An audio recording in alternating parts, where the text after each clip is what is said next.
everybody, Dr. Deom here at Hazleton and Stroudsburg Eye Specialists. Welcome to another episode of Eyecare today. You know we are here live and in living color at our Hazleton office, Hazel Township. We are at 281 Airport Road, Hazel Township, PA 18202, and our telephone number here is 570-453-2020. Just a little information for everybody. We are not moving. We built out our office a couple of years ago. We have a beautiful new location, biggest eye care facility in the Hazleton area, and we know we're getting a neighbor down the road, and just letting everyone know, Hazleton Eye Specialists, Dr. Kislin, Dr. Deom, Dr. Bucci, Dr. Patel, all going to be staying right here at the Franklin Corporate Plaza on Airport Beltway, 281 Airport Road. So we are not moving. We'll be right here. We also have our another beautiful office in Stroudsburg. Actually, it's in Tannersville, and we're right down the road from the outlets behind Friendly's. That's 2943 Route 611, Suite 5, right behind Friendly's and Tannersville. Beautiful location there. So today we are going to talk a little bit about our education process, what it takes to become an eye doctor, and the really unique role that we take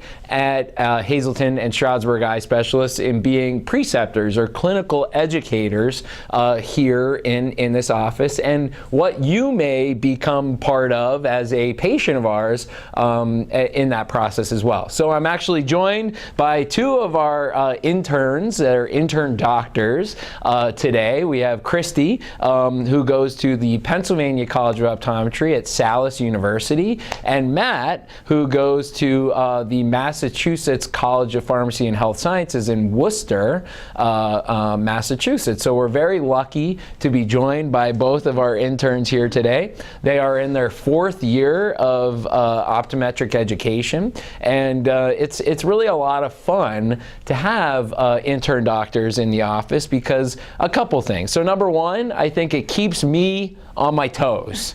You know, I have to know what I'm talking about, right? Yeah. I do, because I think, you know, I'm really trying to not only, of course, improve the quality of life of my patients and, you know, make sure that they see the best and are healthy, but I also want to make sure that you're the best doctors that you can be for your patients. So I feel like I'm not only treating the patient in front of me, but all of the patients you're going to be treating for the rest of your career.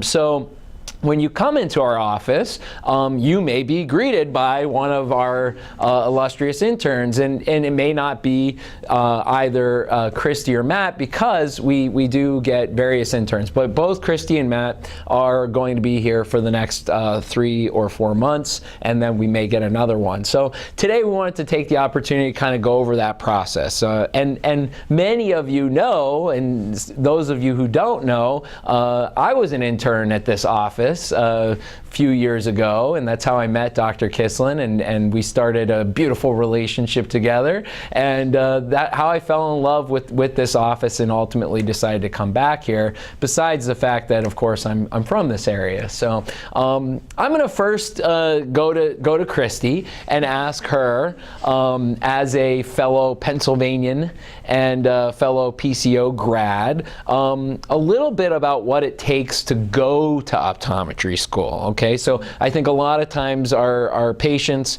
come, they want to see an eye doctor, but they don't really know what goes into it. Mm-hmm. So what did you know you wanted to be an eye doctor your whole life, or you didn't? No. I don't think that's true for a lot of eye doctors. You know, it's a unique field. Some have a cool personal story and others don't. I really didn't, but I knew I wanted to do something in the healthcare field. So what about you? So I actually wanted to be a dentist for most of my life. Good. And so that's how I went into undergrad. So I went to undergrad also in Pennsylvania, Shippensburg. Oh, Shippensburg. Okay. So I did my undergrad there, thought I was going to be a dentist, and then I was like junior, senior year, and my mom was like, maybe you should be an eye doctor. I had never gone to the eye doctor because I got a headache like once in my youth, and like so I went to the eye doctor when I was like 8, and that was kind of it. So I went and I shadowed my eye doctor back in Hershey, and I loved it. And so I did more shadowing, and I changed my mind, and my mom was right. Now that was when you were an undergrad. Moms are always right, by the way. But you were an undergrad at that time, and so do you have to go to undergrad then? Right? Yes. Okay. So yes. I did 4 years of undergrad. 4 years of undergrad. So that's sort of the foundation. I think it's important for a lot of people to know. Some people don't know. Is this a certificate program? Did you go to a community college? What happened? 8 years of hard work. So 8 years of hard work to be here in Hazleton with me. Wow. But so you went to 4 years of undergrad. Now, what do you study when you're an undergrad typically? So I did biology, like a health profession concentration, and then I got a Spanish minor. So that was that helped me have a little bit of fun, but lots of chemistry, biology, all that stuff. Fantastic. Yep. Okay, very good. And so is that common, do you think, for optometry students or eye doctors to have that kind of background? I think most of them, most of my friends at least, they were all like some sort of pre-med or biology, chemistry. I was pre-med and went to Wilkes and did 4 years there, bachelor's in science and biology was my major. What about you, Matt? Were you similar? Actually, I think you're different, right? I am a little bit different, yeah. So which says, that's you are a little bit different. I am a little bit different. So basically, I had a major in agriculture biotechnology, which is still a science foundation. It's very similar classes to biology. We just are a little bit heavier on genetics. But a lot of my friends in optometry school had business degrees, or they went like a different route, but you just still have to make sure to take the specific science classes that the optometry schools require. But you can really major in anything you're passionate about as long as you get the prerequisites out of the way. What are some of the prerequisites? You guys know? Like chemistry, biology, microbiology, physics. Oh yeah, the physics. I forgot about that one. Calculus, maybe. Physics, calculus, and why? That's because we're gonna be prepping you for a world of optics, right? How light bends when it gets into the eye. So we are having a really good time here chatting with our 2 intern doctors at Hazleton and Stroudsburg Eye Specialists. We're very proud to be clinical educators. Both Dr. Kislin and myself are approved preceptors for several colleges of optometry throughout the country. It makes us better doctors, and hopefully it provides you better care. So on the back end of this break, we are going to come back and discuss a little bit more about optometric education.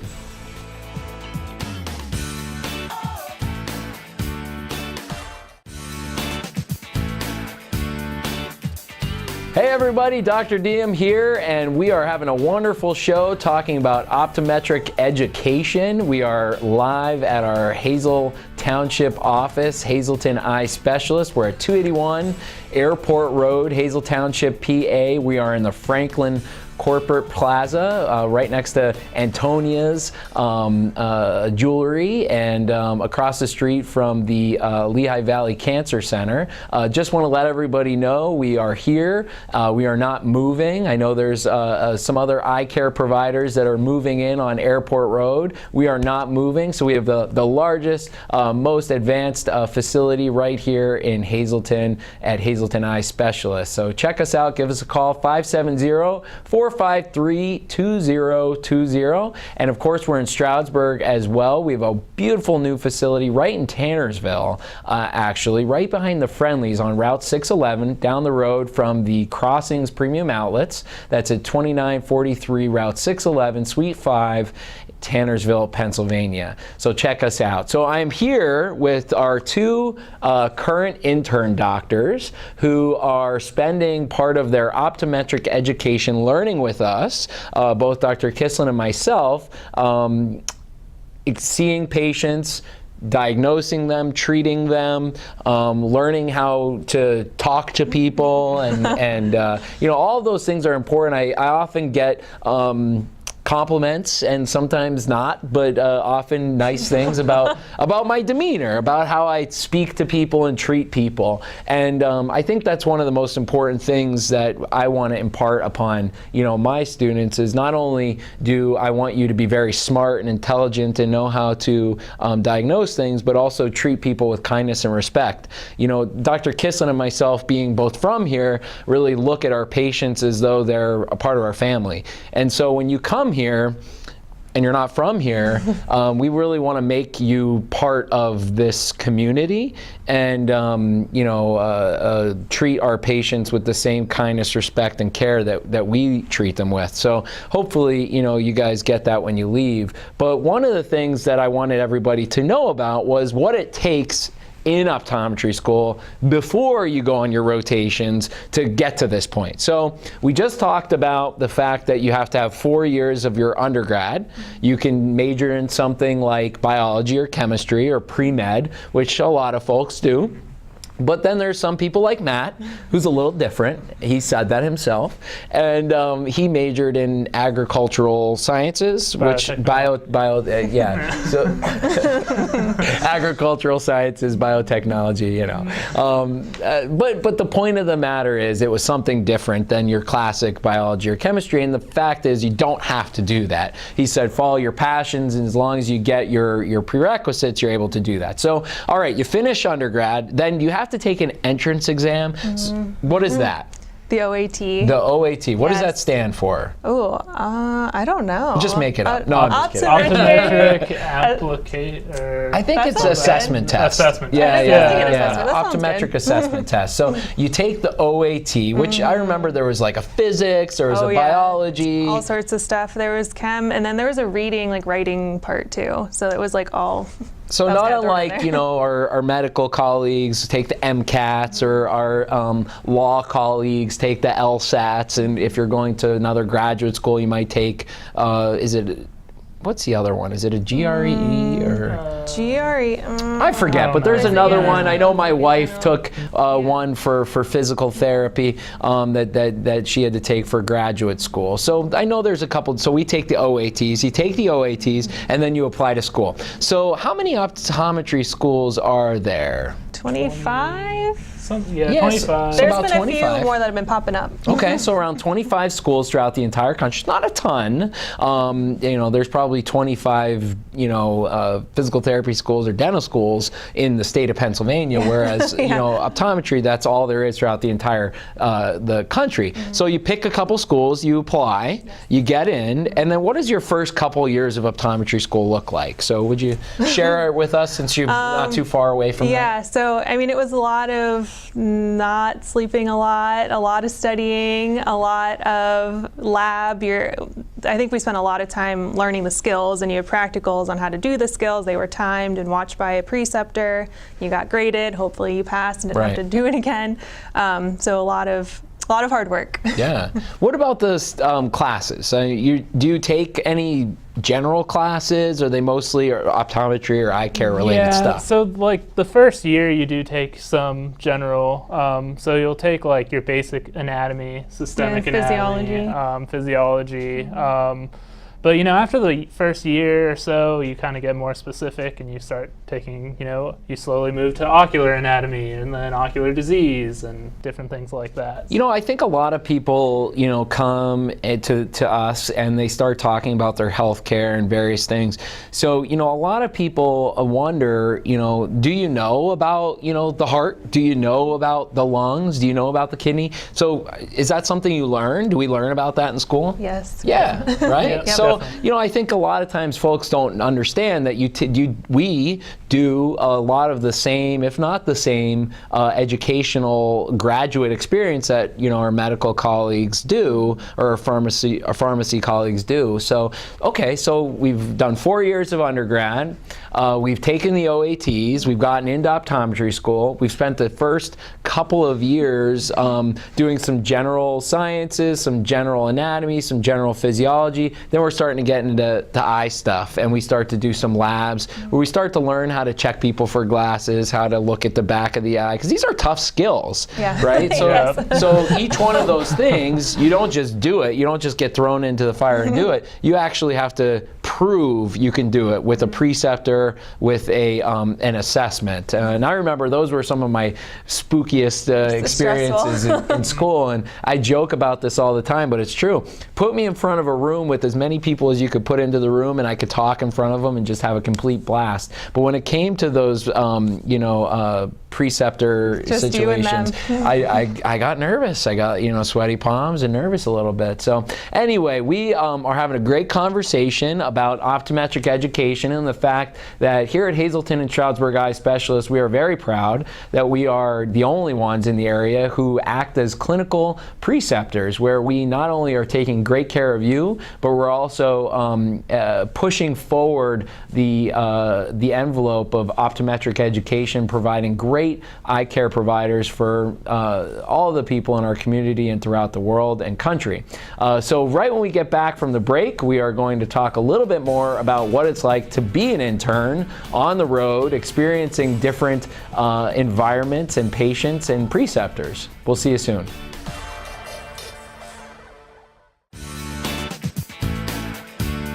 Hey everybody, Dr. Deom here at Hazleton and Stroudsburg Eye Specialists. Another great episode of Eyecare today.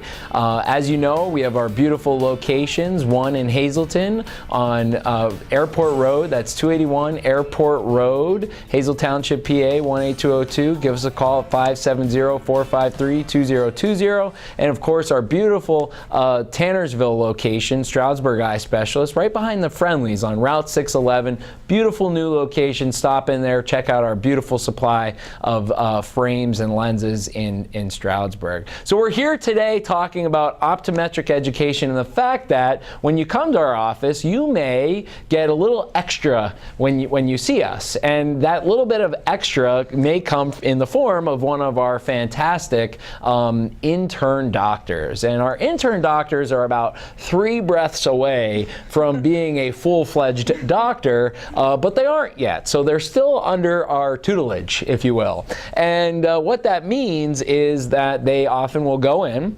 and they are tasked with getting to know you. That's the first thing I want my interns to do. I want them to go in and find out who you are, where you're from, and what job you do, so that they can better learn and understand what your eyeballs are being used for. So that's the first thing we want them to do. And then, of course, they're going to try and figure out how they can help you by examining you and your eyes. And that's the experience you're going to get here. And oftentimes, they'll then come and then report that to us. And then we'll come in and repeat some of those things and other things not. And just go over everything with you. So that's what it's like here at our office. But I want everybody to know kind of the whole process that it goes that goes into being an optometric intern. And so we know that you need 4 years of undergrad education, which we've heard can be either in the sciences or not. And then you take your OATs, which is an acceptance test to go to optometry school. And then once you're in optometry school, your first couple years are mainly in the sciences, and then they start to get into your eyeball education and various practicals that have to do with your ability to perform a really good physical exam of the patient and in particular their eyeballs. So then you go on to your rotation. So how do you pick your rotations? Oh my goodness. How does that happen? It's stressful. Yeah, it's a little stressful. So our school has a list of approved sites, so it has to be someone approved by the school. And we have reviews based on what other students have experienced at those sites and try to get the most out of each experience. And I stayed local. I was in Pennsylvania for all mine, but they've all been really good so far. Great. What about you, Matt? So for our school, it's a little bit different. We have a list of approved sites as well, but then we rank our top 10 that we want, and then the director picks for us based, and they pick based off of our GPA, how we've done on certain practicals. Okay.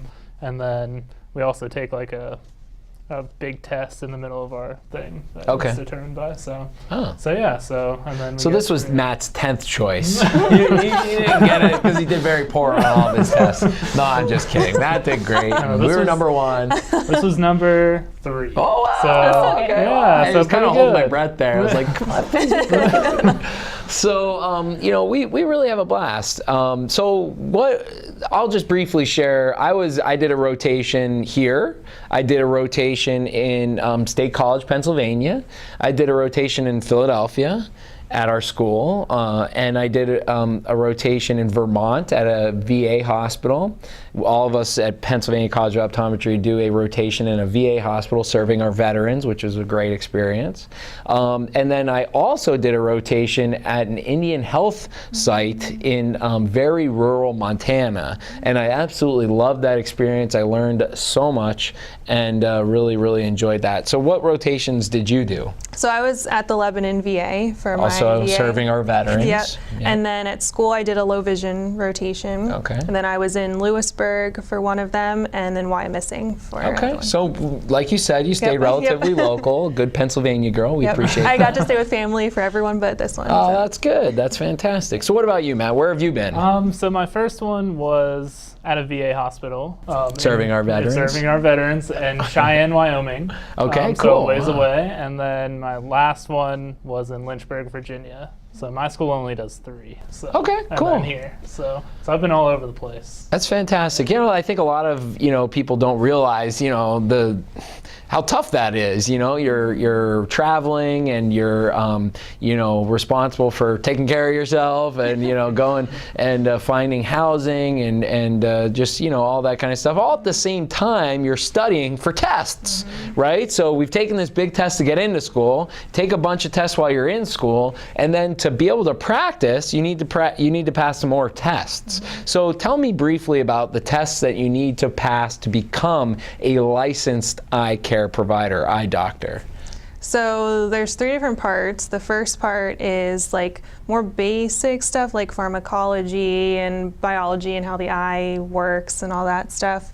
Any more than that? It's kind of Yeah, basic. like It's just way more basic basic stuff, science. yeah. And so to Yeah. do that though, is it just and test math. questions? You answer Yeah. the questions? Mhm, Okay. On the computer. Okay. 8 hours. 8-hour test. So in 8 hours, so that's step 1, part 1 of the tests. Okay. So this is a test that you must take. It's part of what's called the national board. So that's part 1. You take that, you pass that, then you go to the next one. What's the next one? I'm gonna do part All 2. right, so part 2 is basically treating ocular diseases and Okay. ocular problems. So, they'll show you a picture of something, you have to diagnose it, and then like what you'd prescribe to Okay. treat it. Yeah, like case-based. Case-based. Yeah. Okay. So, and that one's also 8 hours on the computer. and 8 So hours. you do the first one, it's very general, all the stuff you learned in optometry school and before, and making sure you've listened and you were at class. And then number 2, all right, you're a doctor now, you're faced with a patient, what are you going to do? So it's more real world application. So that's 1 and 2. And then what's part 3? There's a part 3, right? Yes. Okay, what is So for part 3, you have to take a plane or drive to Charlotte. And you North do, Carolina. Yeah, North Okay, Carolina. so Yeah, one that's the only location. place to take it. Yep. Yeah. So you go down there and you, again, it's sort of like a big practical. Someone's watching you. Things are being videotaped, and how you can do all of the skills we have learned through all of optometry school, all the little things we learned from taking a history to a dilated exam and all that fun stuff. And then an optional part is injections. Yeah. And so some states require it. Matt and I both did it. Yeah. So doing like a fluorescein angiography, or if someone has an allergic reaction, how to do a... Yeah, so really cool that we're trained and tested and proven proficient on injections. Really pretty cool, and definitely something that we should be doing. And wonderful that you guys both did it, and I did too. Actually, my year that I took the test was the first year that they had that. So I really appreciate you guys joining joining us here today on Eyecare Today, talking a little bit about what it takes to be an optometry student and ultimately an optometrist. We take great pride in being clinical educators, not only giving the best possible care to our patients, but providing the best possible educational experience for our intern doctors so that they go on and provide patients with the love, care, and respect that we do here at Hazleton Eye Specialists. We appreciate you joining us today, and we look forward to seeing you here in the office. Have a good one.